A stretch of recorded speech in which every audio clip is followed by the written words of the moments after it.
Researcher Martin pushed the deck against the door, hoping it would hold long enough for him to find an alternate escape route. He wasn't thinking about the long term. He couldn't afford to.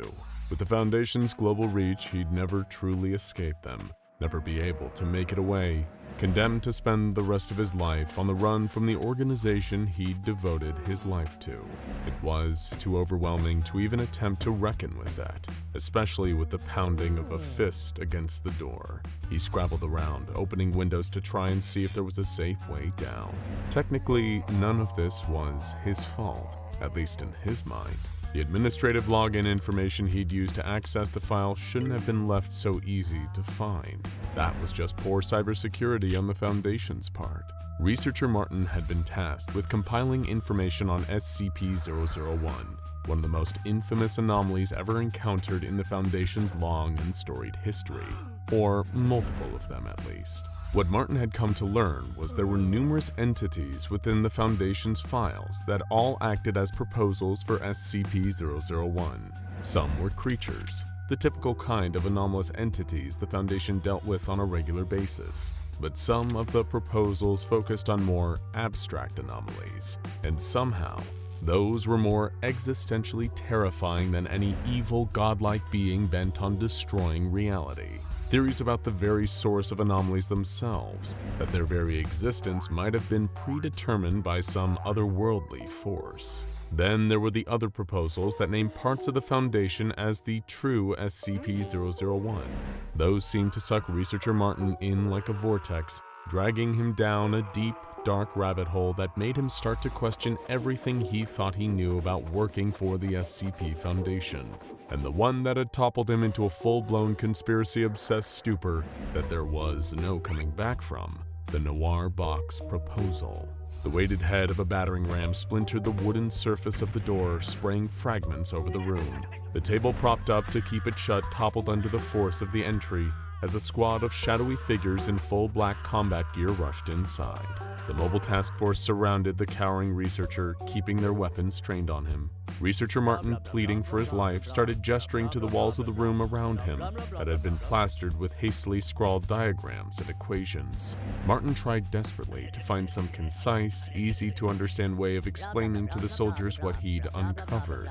They only picked up on a few words like many worlds hypothesis and splitting universes, but ultimately they didn't follow what he was saying and weren't sent there to hear him out. All the MTF had been told was that Researcher Martin had breached Foundation security and now posed a risk of exposing sensitive information about SCP-001. There was only one path of recourse: termination. However, unbeknownst to them, Dr. Martin was fine.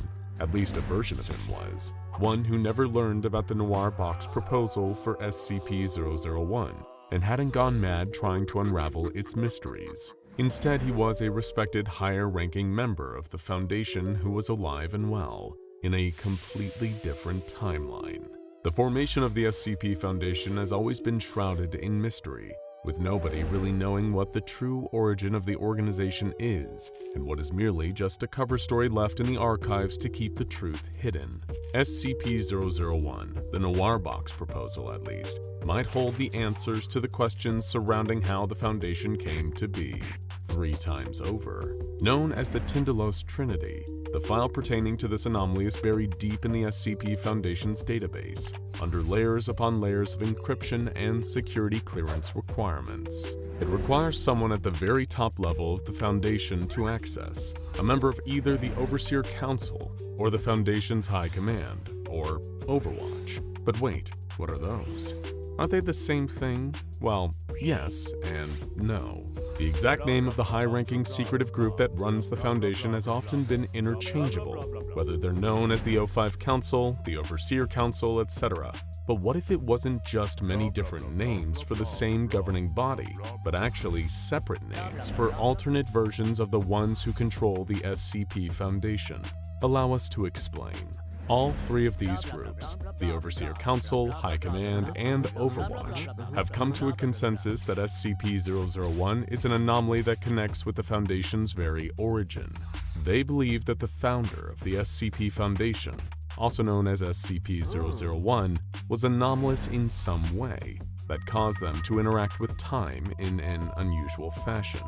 The triumvirate of councils are in agreement that around the time that the SCP Foundation was formed, 3 distinct timelines were generated, given the anomalous nature of the organization's founder. Each of these timelines drastically altered the nature of SCP-001, featuring a different version in each one.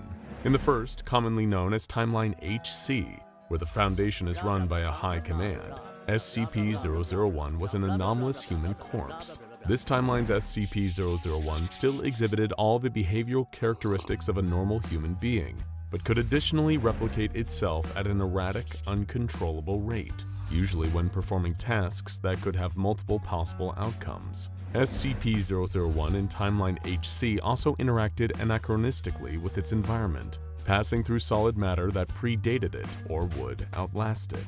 So it had to be contained in a room that was constructed before it existed as an anomaly. This timeline's SCP-001 was responsible for conceiving the idea for the SCP Foundation, and was able to promote a significant interest in the organization.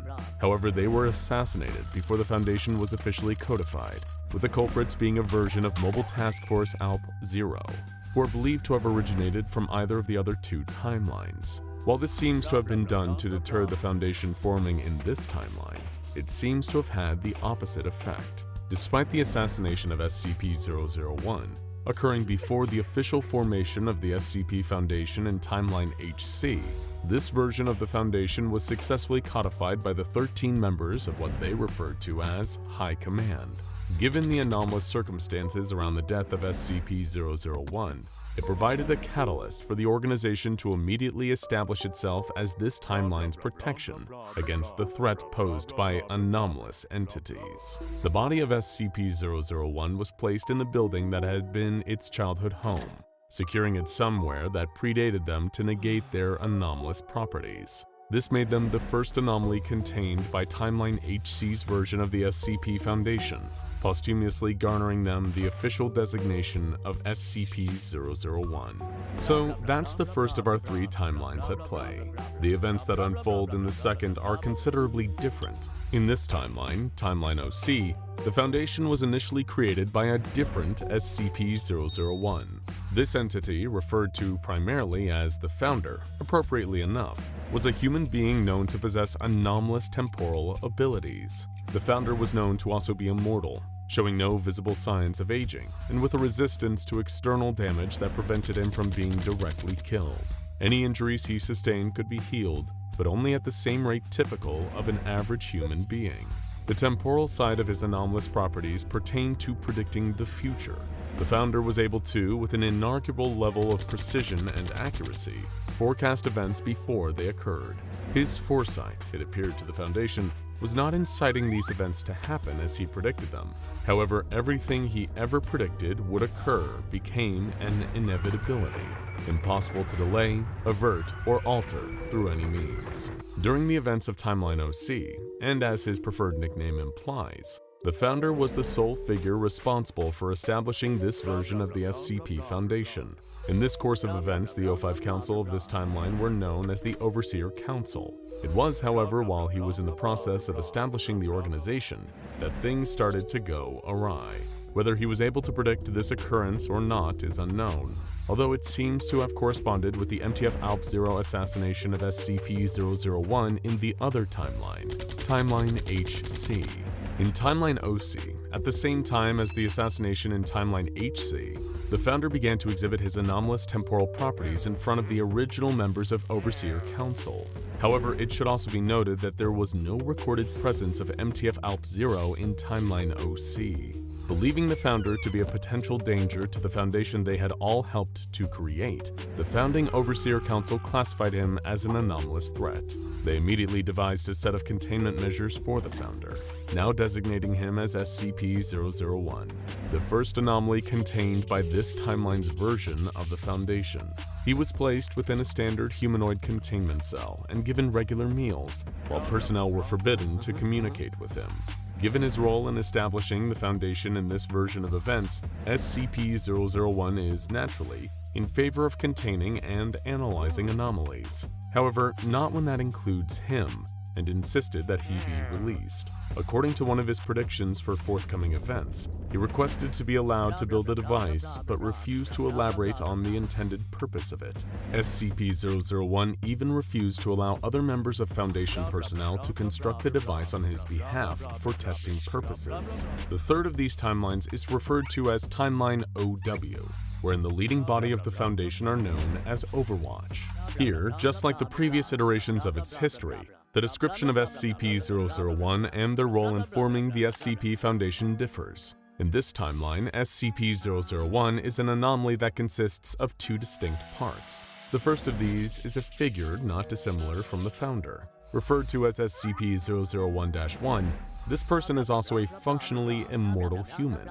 who doesn't age and can't heal rapidly from damage. SCP-001-1 also advocates for securing and analyzing anomalies. However, this includes himself, as he doesn't object to his own containment, or that of the second component of this SCP-001. Known as SCP-001-A, this device is capable of accurately calculating any and all possible outcomes of any event that is input into it. Unlike the Founder, who seemed to possess a foresight able to predict the only inevitable outcome of the future, SCP-001-A is able to account for the possibility of multiple potential futures, even down to accounting for how its own predictions could potentially influence or alter outcomes. In layman's terms, at least one of the eventualities predicted by SCP-001-A will always be accurate, unless the predictions are to do with its own future, or the future of SCP-001-1. In this instance, the device will always produce one of two assumptions that are incorrect. Either that SCP-001-1 was killed after an assassination attempt and never constructed SCP-001-A, but that's impossible after all. SCP-001-A exists. It's already been made in this timeline. The other incorrect prediction it can give is that SCP-001-1 also exhibits the same anomalous properties as the prediction machine, more akin to the Founder, and that SCP-001-A was never constructed in the first place. But again, that can't be right, in this timeline anyway. According to records within Timeline OW, their version of the Founder, who is of course SCP-001-1, encountered a version of Mobile Task Force ALP-0 from one of the other timelines. They presented the Founder of the OW timeline with detailed blueprints for the construction of SCP-001-A. The device's completion coincided with the assassination in Timeline HC, and the corresponding anomalous incident in Timeline OC. After this point, MTF-ALP-0 departs from Timeline OW. This version of the SCP Foundation is then created to study the device, SCP-001-A, with this Founder and a group of his close friends, who would become this Foundation's Overwatch.